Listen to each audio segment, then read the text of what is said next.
High above the mountains, rivers, and forests, there floated a small, round cloud named Kiko. Kiko was soft and fluffy, just like all the other clouds in the big blue sky. But as he drifted along on the gentle breeze, he often let out a little sigh. "Oh, I'm so plain," Kiko would mumble to himself, looking down at his perfectly white, puffy form. "I wish I could be more colorful, like those beautiful flowers blooming in the meadows below. Or that amazing rainbow that appears after the rain." The bigger, older clouds would often hear him and chuckle kindly. "You're a cloud, Kiko," one of them rumbled softly. "Clouds are meant to be white or sometimes gray when they're full of rain. That's just the way it is. It's what makes us clouds." But Kiko just couldn't accept that. He shook his fluffy edges with determination. "No," he declared, his little voice full of hope. "I don't want to be just white or gray. I want to paint the sky with colors." He dreamed of splashing vibrant shades across the vast blue canvas above the world. One beautiful evening, as the golden sun began its slow journey down toward the horizon, Kiko gathered his courage and floated as close as he could. The sky was already starting to blush with magnificent shades of orange and pink. "Dear Sunset," Kiko asked shyly, his voice barely a whisper, "you're so beautiful.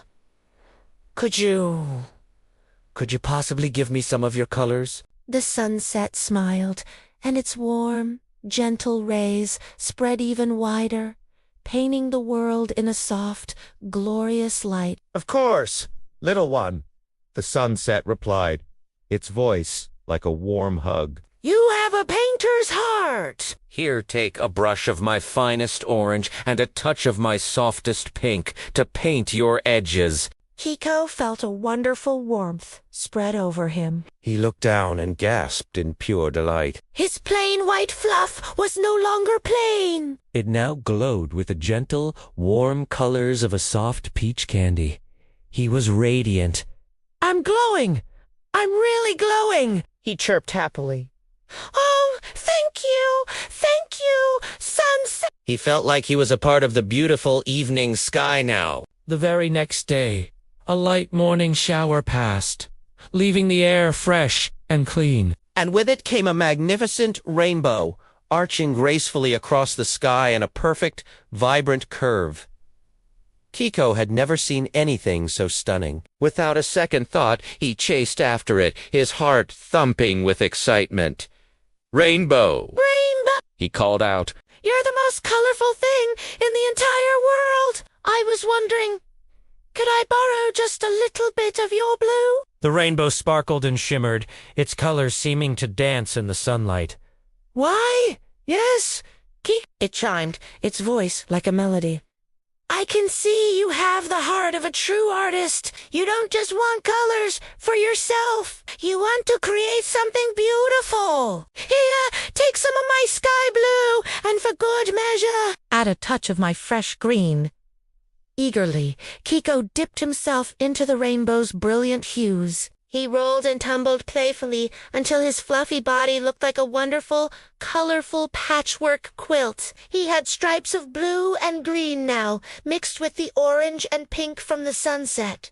He felt more alive than ever before. That night, as the world below grew quiet, Kiko felt a new sense of ambition. He floated higher and higher, past the familiar comfort of the other clouds, journeying closer to the tiny, twinkling stars that dotted the dark, velvety sky. "Stars! Oh, brilliant stars!" he whispered, looking at them in awe. "I want my paintings to shine, even in the dark. Can you help me make my colors sparkle?" The stars twinkled back in a friendly, knowing way. It was as if they were all winking at him at once. "With pleasure, little cloud painter," they sang in a chorus of tiny, tinkling voices. "Here, take some of our silver sparkles to make your art truly magical."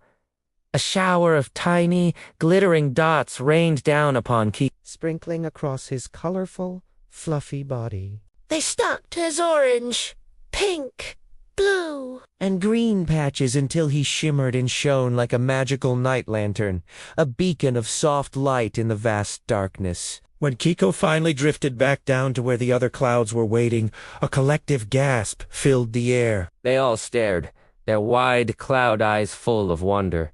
Kiko, is that really you? One of them exclaimed. You're glowing with orange and pink, and you have blue and green, and are those sparkles?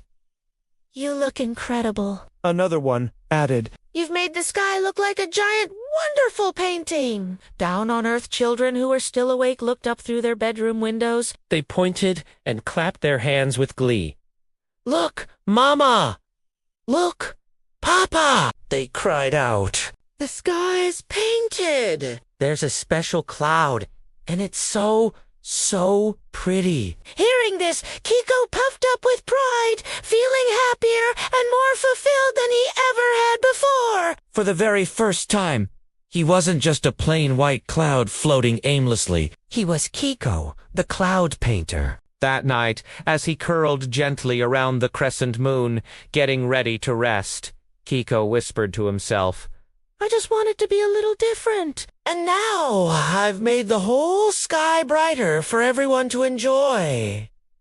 The moon, hearing his happy whisper, smiled down at him with its gentle, silvery light. Keep painting, Kiko, it said softly. The world always needs more colors. And from that day forward, whenever the sky was filled with breathtaking pink sunsets, or when a glowing rainbow appeared after a storm, or when the night sky seemed to have a few extra sparkles, children all over the world would look up, smile, and wonder, is that Kiko painting for us again? What Kiko learned is that being creative and sharing your unique gifts doesn't just make you happy, it makes the whole world a brighter, more joyful place for everyone. So don't be afraid to show your true colors. Thank you so much for watching. If you enjoyed Kiko's story, don't forget to like this video and subscribe to our channel for more wonderful adventures. See you next time.